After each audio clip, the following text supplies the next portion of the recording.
اسرائیل اور حماس میں گھمسان کی جنگ جاری ہے۔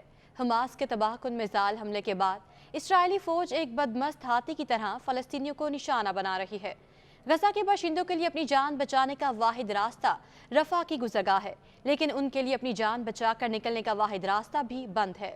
ہم آپ کو بتاتے ہیں کہ یہ فلسطینیوں کے لیے زندگی کی علامت ہے۔ یہ گزرگاہ کہاں واقع ہے اور مصر اس سرحدی گزرگاہ کو کیوں نہیں کھول رہا؟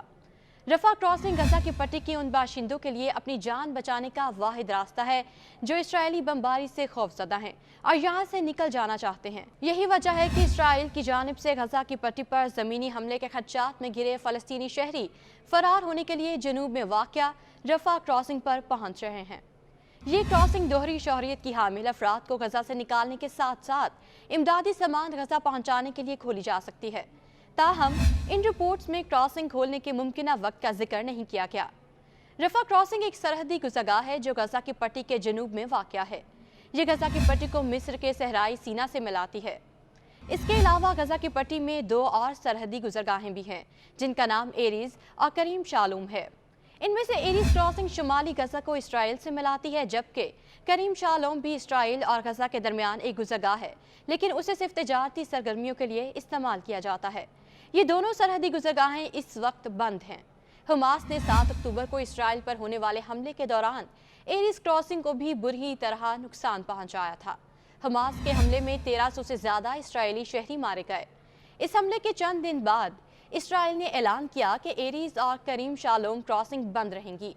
ایسے میں جب اسرائیل نے غزہ پر فضائی حملوں کا آغاز کیا تو عام فلسطینیوں کے لیے غزہ کی پٹی سے نکلنے کا واحد راستہ رفح کراسنگ بچ گیا۔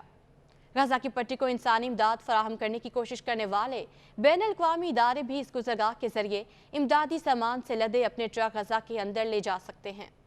مصر کی وزارت خارجہ نے گزشتہ ہفتے کہا تھا کہ وہ بین الاقوامی تنظیموں کی طرف سے غزہ کے لیے امدادی سامان لے جانے والی پروازوں کو شمالی سینائی کے العریش ہوائی اڈے کی طرف موڑ رہا ہے۔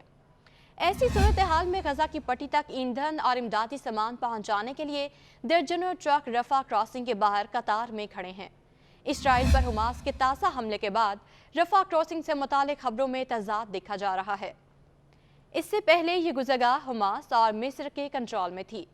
مصر اور حماس اس گزرگاہ سے آنے اور جانے والوں کی نقل و حرکت کو کنٹرول کرتے تھے، لیکن اسرائیل کی جانب سے شدید بمباری کے بعد رفح کراسنگ کو بھی بند کر دیا گیا تھا۔ مصری میڈیا میں شائع ہونے والی خبروں کے مطابق 9 اکتوبر کے بعد سے یہ گزرگاہ بند ہے۔ اس کی وجہ اسرائیل کی جانب سے ہونے والے فضائی حملے بتائے جاتے ہیں جن میں سرحد کے دونوں طرف لوگ زخمی ہوئے۔ 12 اکتوبر کو مصری حکومت نے اسرائیل سے کہا تھا کہ وہ رفح کراسنگ کے قریب بمباری بند کرے تاکہ غزہ میں لوگوں کو ریلیف فراہم کیا جا سکے، لیکن اس کے ساتھ ہی مصر نے واضح کیا کہ وہ اس گزرگاہ کو اس وقت نہیں کھولیں گے جب تک اس کے ملازمین کی حفاظت کی ضمانت نہیں دی جاتی۔ مغربی ممالک اس بات کو بھی یقینی بنانے کی کوشش کر رہے ہیں کہ رفح کراسنگ غزہ میں غیر ملکی پاسپورٹ رکھنے والوں کے لیے انسانی امداد کے ساتھ ساتھ ایک محفوظ راستہ بن جائے۔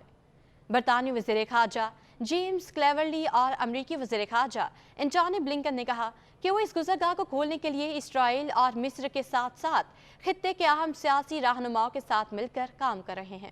گزشتہ ہفتے امریکی محکمہ خارجہ کے ترجمان نے کہا تھا کہ اس کے شہریوں سے کہا جا رہا ہے کہ وہ رفح کراسنگ کی طرف بڑھیں، کیونکہ اگر یہ کراسنگ کھلتی ہے تو یہ بہت محدود وقت کے لیے کھلے گی اور وہاں پہنچنے کے لیے بہت کم وقت ہوگا۔ ان افواہوں کی وجہ سے غزہ میں رہنے والے لوگ اس گزرگاہ کے کھلنے کی امید میں رفح کراسنگ کی طرف بڑھ رہے ہیں۔